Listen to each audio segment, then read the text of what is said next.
Maiteipa pende asaye. Aite penendive ikature ñaño mongetami. Hapeyuko ape marandumo asainjara kuera katupure tape yo koiwe puta por aitepe. Ñaño putimotaba ya juputika hamwa oyupe te kopona te koyo aihu hate koyo ya guarani hei haisheite ima te coveo ni pero vive ape ari. Yo les dije muy buenos días. Estoy muy contento porque tanto estos dos hermanos como todos ustedes se acercan con los medios de difusión, cada uno desde su función, desde su labor de periodistas, comunicadores, para que juntos podamos rescatar los valores de nuestra identidad cultural de la tierra colorada, de la selva paranaense y de este hermoso continente, porque el guaraní, yo escucho hasta el hartazgo de que es del Paraguay. En Buenos Aires empezamos en la universidad a trabajar y me pusieron un cartel que era una lengua extranjera.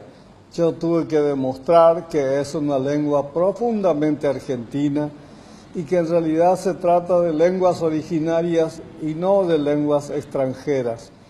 Y en este momento en que la humanidad está en peligro de su propia implosión, tenemos que darnos cuenta que hay elementos muy valiosos, como la cosmovisión del guaraní, que nos puede ayudar a sobrevivir, a rescatar los valores que tenemos, que poseemos todos, y que uniendo todas esas voluntades, esas energía positiva en el sentido de expresar amor a toda la naturaleza de la que provenimos todos nosotros, vamos a poder encontrar una cultura de la igualdad, una cultura de amor y una fundamentalmente cultura de la espiritualidad. Porque nuestra esencia como seres humanos depende de dos elementos.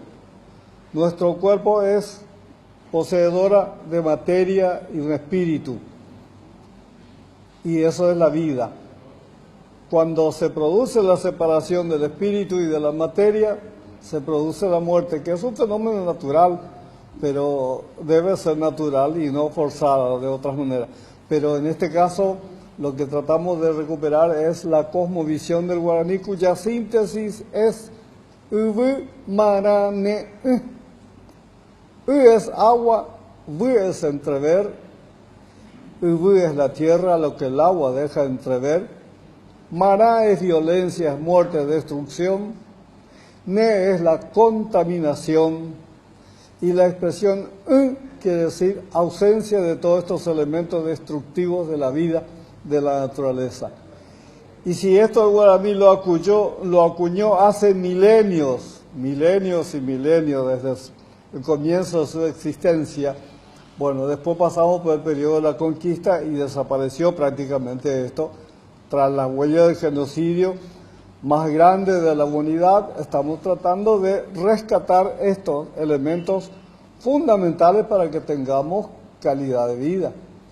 Y si empezamos a ver que el guaraní es una cultura, su lengua es abañeé, y esa lengua está constituida por raíces.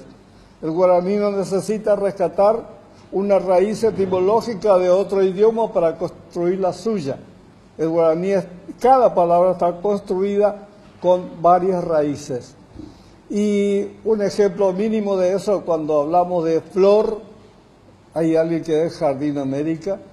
Yo le dije que es América Uvotutu-Wa. Uvotu es flor y tiene tres raíces. U viene de uva, que es el mango, el soporte es el cali. Vo es raíz de boré, que es una porción, es el pétalo. Y tu es conjunto. Cuando empezamos a dar la lectura, la leemos en forma invertida, porque la estructura sintáctica del guaraní y el castellano son opuestas, juxtapuestas. Entonces vamos a leer diciendo conjunto de pétalos sostenido por un cáliz. Si vamos a decir u-siri, tenemos tres raíces. U es agua, si es madre, ri es desplazamiento. Cuando decimos u-siri, u es el agua, Si, la madre, es el cauce. Y ri es el desplazamiento. Tenemos tres raíces. Cuando decimos cuarají, ji significa rayo de luz.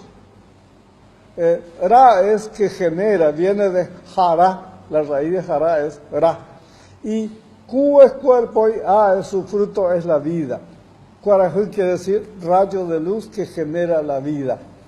Y después otra palabrita muy importante que es arandú. Arandú, la palabra ara significa tiempo, pero en este caso es raíz de arapú, que es el universo. Ara.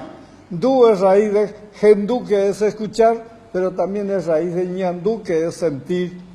Para que una persona llegue a tener la sabiduría a través de la cosmovisión, debe tener el uso consciente de sus cualidades espirituales, que es la gran pérdida de la humanidad, el conocimiento de la espiritualidad.